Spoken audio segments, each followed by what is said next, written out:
Well, hello and welcome to glennzb TV for Tuesday, the show that puts glennzb up your Periscope. I'm bringing New Zealand to the world and the world to New Zealand. I'm at the normal time. Hopefully I'm up the right way. People said I was upside down yesterday. I didn't work at all. I tried to watch me on Facebook. It was a disaster.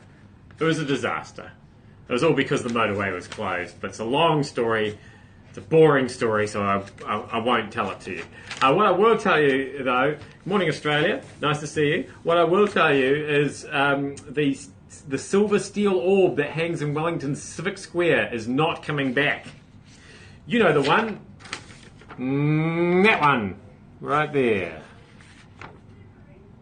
It doesn't usually have these bits attached to it, I don't think. Normally it just sort of hung above it. It was taken down for maintenance 5 months ago, and they said, don't worry, it'll be fine, but it's found to be damaged. Well, that's probably why they took it down, I'm thinking. The council spokesman says they're already looking at getting a new, similar sculpture put up. He says they want it to be attractive as possible, but a design that lasts longer than the previous one. So, I guess you can't really have a sculpture that is hanging up, bits falling off, landing on people, possibly. I mean, art, I get that it's in the eye of the beholder, but you don't actually want it to fall down into your eyes when you're beholding it on your head, perhaps maiming you. Welcome for those of you who are here for the first time. I'm glad to have you on board. Just a quick question. Dick Pound, is that a funny name? He's the former head of WADA. Is that a funny name? Turns out the Russians are drug cheats. So that's a sort of a news that's not news kind of a story. Richard W. Pound, otherwise known as Dick Pound. Dick Pound. Is that a funny... Yes, I think it's a funny name. I think we can agree he probably shouldn't call himself Dick when his last name's Pound. Hey Australia, can you please not throw cricket balls at us just because you're a bit annoyed at the fact that we haven't all got out yet? We'll get out eventually. Don't be impatient. So that's something that you can only do on glennzb TV that doesn't really come across on radio so much. I'd have to add the to it.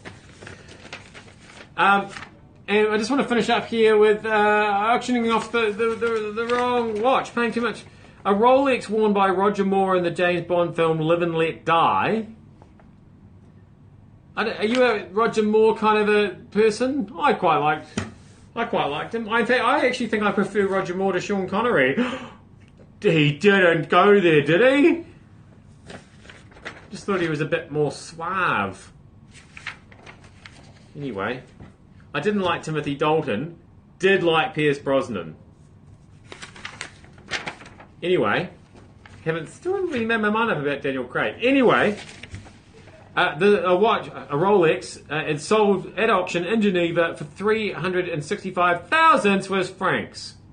It's 335,000 euros. I guess that's about $770,000 New Zealand dollars.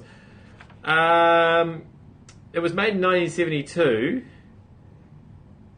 Initially, turns out it may have cost between 150. This is all very confusing. Anyway, I can't do the conversions in my head. It's too hard. I've been at work too long. But the main thing you need to know about this watch. It deflected bullets fired at James Bond. At another point, Bond used the magnetic force in it to undress a woman.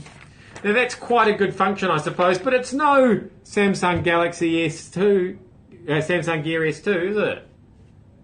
It's the Gear S2 there. It's not even in the shops here in New Zealand yet. glennzb's got contacts, he's wearing it. I mean, James Bond and his Rolex, you can't get your emails on that and delete them off your phone from that, can you? What do you mean, ooh, Samsung? Samsungs are the leaders in innovation these days. You're not an Apple person, are you? If you are, get out. I'm not sure I want you watching. Followers now. Samsung are the innovators. Let's get that quite clear. And you can change the face. And the cool thing about it is that it charges wirelessly. See this one? I bet that didn't charge wirelessly. James Bond doesn't know what he's missing. That was... hey, sexy, back at you. Feel free to call me sexy anytime. Even when it's not true, but you can call me that anyway. Anyway, that was the very sexy Glenn ZB TV for Tuesday. Thank you so much for having me up your Periscope. I'll bring my sexy back for you tomorrow.